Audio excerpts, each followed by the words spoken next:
Mini London McCluskieganj प्रकृति की गोद में बसा ड्रीम डेस्टिनेशन आपका कर रहा है इंतजार।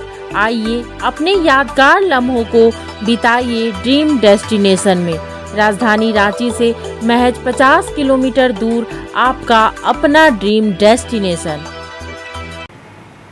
बिहार के उप मुख्यमंत्री तारकेश्वर प्रसाद सिंह ने कहा है कि जातीय जनगणना में बांग्लादेशी और रोहिंग्या मुसलमानों की गिनती नहीं कराई जाएगी।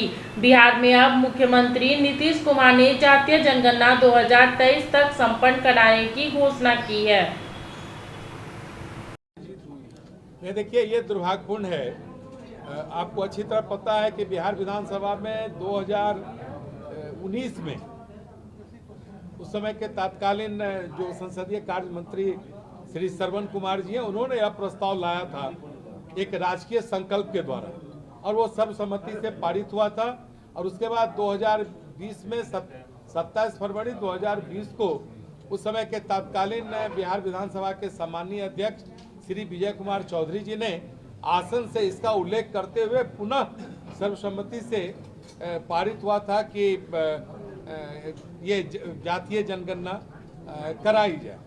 लेकिन आपको पता ही है कि केंद्र सरकार से बिहार के सभी राजनीतिक दलों के प्रतिनिधिमंडल ने भेंट भी की थी, और उस समय जो 10 वर्षों पर भारत सरकार के द्वारा जो जनगणना होती है तो उसकी प्रक्रिया प्रारंभ हो गई थी, और व्यवहारिक तौर पर भारत सरकार को कठिनाई थी। लेकिन उन्होंने कहा भी था कि अगर राज्य चाहे तो गणना करा सकती, क्योंकि जनगणना तो भारत सरकार करती है, जातीय गणना कराना हो तो करा सकती है। तो हम लोग राष्ट्रीय पार्टी हैं, हमें तो कई राज्यों को में हमारी सरकारें हैं, और कई पहलुओं पर हम लोगों को विस्तार से कई चीज़ों को देखना पड़ता है कि हम कैसे इन सारे चीज़ों को राष्ट्रीय परिप्रेक्ष्य में कई चीज़ों को हम सब देखते हैं। अब कोई क्षेत्रीय पार्टी नहीं है, तो अंत में हम सबों ने कई चीज़ों पर विमर्श करके फिर हम सब निर्णय लिए। बीच में कोरोना और कई कारणों से ये सारी चीज़ें नहीं आ पा रही थी, लेकिन कल हम सबों ने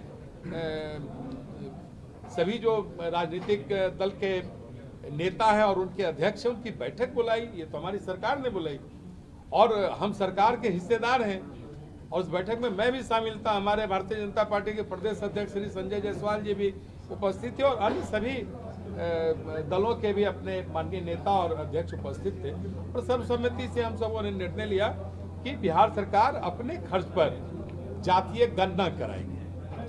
एक चीज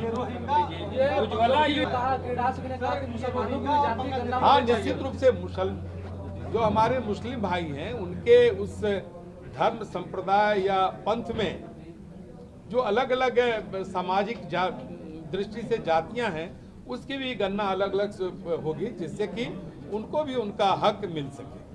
रोहिंग्या और बांग्लादेशी वाला, हाँ, निश्चित तौर पर आप जानते ही हैं कि भारत में रोहिंग्या और बांग्लादेशी मुसलमान अवैध घुसपैठ किए हुए हैं। उसको सरकार ने काफ़ी हद तक उसे निकालने का भी काम किया है, लेकिन अभी भी हैं बसे हुए। तो ऐसे लोगों की गणना निश्चित तौर पर हम सब नहीं करेंगे, क्योंकि कल तो फिर वो कहेंगे कि हम भारत के नागरिक हो गए। तो वो सारी चीज़ें हम सब ध्यान रखेंगे, और इसमें जिला पदाधिकारी इसके नोडल अधिकारी बनाए गए हैं, और ये इस कार्य को हम सब उम्मीद करते हैं कि फरवरी 2023 तक इसको पूरा करने का प्रयास करेंगे। आज कैबिनेट में इस प्रस्ताव को लाया जा रहा है, जहां कैबिनेट उस पर विचार करेगा। एचएम पब्लिक स्कूल, लोअर चुटिया, नियर शिव मंदिर, रांची। हम बनाते हैं बेहतर भविष्य। दुर्गा महारानी सेना जिंदाबाद, जिंदाबाद जिंदाबाद। धरती गगन में गूंज रहा है जय माता दी, जय माता दी। पर्वत चमन में गूंज रहा है जय माता दी, जय माता दी। बच्चा बच्चा बोल रहा है जय माता दी, जय माता दी।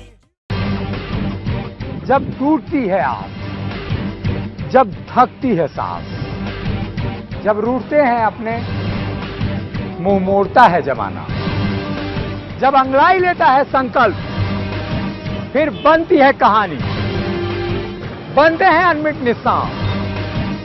देखिए मेरे साथ संघर्ष की दास्तां।